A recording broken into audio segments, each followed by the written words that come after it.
Sebelum kita masuk ke pembahasan kita, apa yang kita bahas kemarin? Taubat. Ada yang masih belum hafal Sayyidul Istighfar, tapi sudah baca ya? Kalau belum, padahal kita sudah tahu, buat apa belajar? Kita belajar, mencari ilmu itu tujuannya untuk apa?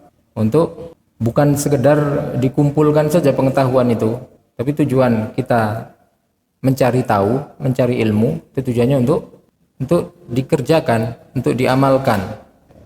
Karena kalau kita semakin banyak pengetahuan kita mencari ilmu dan semakin tahu tentang agama ini, dan ilmu itu tidak kita gunakan, maka justru di akhirat ilmu itu akan membebani kita. Allah SWT akan menjadikan ilmu itu sebagai hujah. Hujah itu apa? Hujah itu sebagai alasan. Jadi ilmu itu bisa menjadi bukti pemberat dalam hukuman kita di akhirat, bisa juga menjadi peringan dari amalan kita nanti di akhirat, di pengadilan Allah SWT. Kalau kita tahu banyak hal, maka kita diwajibkan untuk menjalankan yang kita ketahui itu. Kalau kita tahu bahwasanya misalnya kita tahu satu perbuatan itu haram, kalau kita lakukan, maka kita akan dihukum oleh Allah SWT. Tapi kalau kita tidak tahu, maka Allah tidak akan menghukum. Orang yang tidak tahu kemudian melakukan perbuatan haram sementara dia tidak tahu, dia ma'dzur, dia mempunyai uzur, dia tidak akan dihukum oleh Allah SWT kalau dia memang tidak tahu. Orang yang tidak tahu bahwasanya misalnya kencing di masjid itu nggak boleh, apa hukumnya kalau dia kencing di masjid? Dosa nggak? Kalau nggak tahu. Ada orang yang nggak tahu kalau kencing di masjid itu nggak boleh? Ada? Ada? Ada, dan terjadi di zaman Nabi sendiri ada. Ada orang datang dari luar Madinah, datang ke Masjid Nabawi. Dulu kan masjid itu nggak seperti sekarang ada kamar mandinya. Kamar mandi dulu itu tempatnya bukan di dalam rumah, tapi pergi ke jauh ke tengah padang pasir. Ada orang dari luar kota Madinah datang ke Masjid Nabawi, ya ingin bertemu dengan Nabi. Tapi ketika masuk masjid, dia kebelet. Akhirnya gimana? Kencing di salah satu sudut masjid. Dosa nggak dia? Enggak. Ketika para sahabat kemudian bangun marah mereka karena tahu ini masjid itu tempat suci. Kenapa kok dia kencing di sini?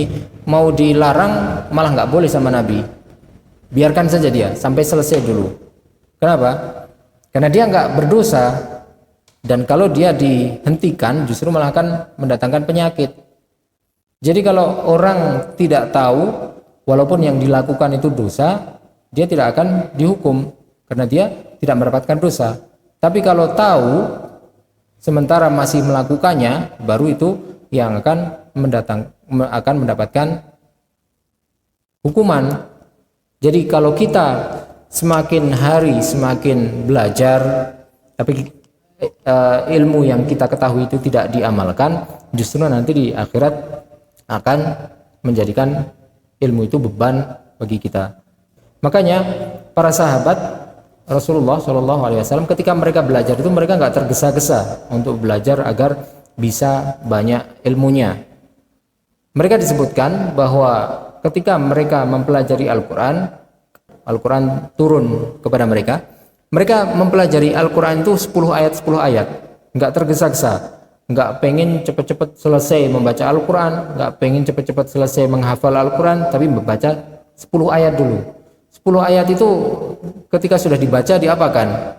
10 ayat itu setelah dibaca dipelajari dulu isinya apa, dipelajari dulu apa perintahnya, hukum-hukum yang terkandung di dalam ayat ini apa. Kemudian setelah mempelajari hal itu, mereka tidak akan menambah ke ayat selanjutnya sebelum mereka melakukan apa yang terkandung dalam 10 ayat tersebut. Jadi kenapa para sahabat itu bisa menjadi generasi yang paling baik? Karena hal tersebut. Mereka itu belajar bukan hanya sekedar untuk mencari tahu, tapi mereka belajar untuk dilakukan, digunakan ilmunya, diamalkan. Mereka tidak akan mempelajari mempelajari ilmu tambahan lagi sebelum mereka selesai dengan ilmu yang dipelajari itu. Selesai dalam artian mereka paham kandungannya dan mereka juga mengamalkan isinya. Maka kita ingin belajar karena selain mencari ilmu itu wajib, orang yang berilmu itu juga mempunyai kedudukan yang lebih tinggi di sisi Allah dibandingkan orang yang jahil. Tapi jangan sampai ilmu itu justru akan menjadi penambah beban kita di akhirat. Caranya, setiap kali kita mengetahui, setiap kali kita bertambah ilmunya, maka harusnya semakin kita mendekatkan diri kepada Allah SWT, semakin kita takut kepada Allah SWT, semakin kita menjadi orang yang baik kepada sesama, semakin kita menjadi orang yang berbakti kepada orang tua, dan semakin banyak kita perbuatan baik yang dilakukan di dalam kehidupan sehari-hari kita.